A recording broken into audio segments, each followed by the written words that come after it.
Can the present simple tense be used to talk about the past, present, and future? In this lesson, I'm going to answer this question by describing 7 different ways it is used by native speakers. And I think the last one will surprise you. Learn with us on English Grammar Focus. This lesson is about the first tense that most people learn in English, the present simple, also known as the simple present. Mastering the form of this tense can be a little tricky, especially when using the third person singular and when forming questions. But that just takes practice. This lesson is not about the form of this tense. Instead, I want to focus on 7 different ways that this tense can be used.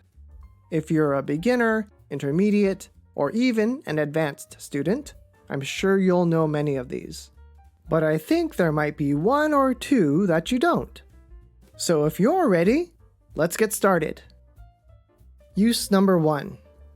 We use the present simple when we're talking about things that are true in general, or things that are always true, like scientific facts.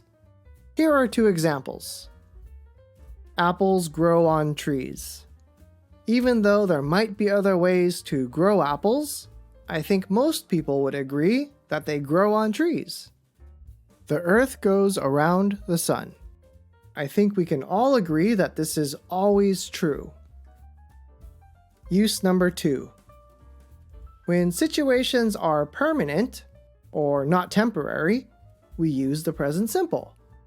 Here are 2 examples of this. Mary lives in New York. Mary permanently lives in New York and has no plans to move. Joe works at the library. Joe is a permanent employee of the library. This is his main job.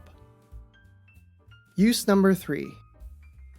The present simple is also used when we want to talk about habits, daily routines, or repeated actions. In this case, we can often use expressions like every day and on Tuesdays, or adverbs of frequency, such as sometimes, never, and often. Let's look at these examples. They wake up late on weekends. They wake up late every Saturday and Sunday. Joe always drives to work. Joe travels to work by car 100% of the time. Use number 4. The present simple can actually refer to future events when they're included in a timetable or on a regular schedule. Have a look at these examples. My flight arrives tomorrow at 10 a.m.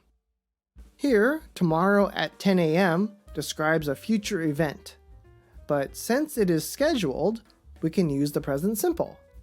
The movie starts in 30 minutes. The phrase in 30 minutes describes an action in the future. Movies are always scheduled, so we can use the present simple here. So remember, if the event is on a regular schedule or in a timetable, you can use the present simple. Use number 5. When you want to describe the plot of a book you read or a movie that you watched in the past, use the present simple. It might feel like you're using the present to describe something you experienced in the past, but think of it as describing the details of a story. This is more like describing facts. Here's an example. In the movie, Jack meets Rose and they fall in love. Their ship hits an iceberg and sinks. Do you know which movie I'm talking about? Tell me your guesses in the comments below. Use number 6. Sports announcers use the present simple when providing running commentary for sporting events that are broadcast on TV or the radio. Here's an example. He looks down the field. He kicks the ball. It's good. He scores. Next time you watch a sporting event in English, listen for the present simple. Use number 7. It might seem strange, but the present simple can be used to talk about the past when telling stories. This gives the reader or listener the feeling of being there in the present. This is also known as the historic present. Here's an example.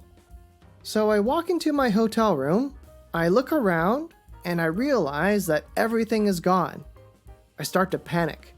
Fortunately, after about 5 minutes, the cleaner sees me and tells me that I'm in the wrong room. So there it is, 7 ways that native speakers use the present simple tense. Did you know about all of them? Were there any surprises? Let me know in the comments below.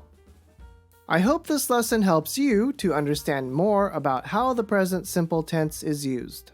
If you want to continue improving your English, subscribe to this channel and hit the notification bell to see all of my latest videos. Don't forget to click the like button. It really helps me know what kind of videos I should make next. That's all for now. Thanks for watching, and I'll see you next time.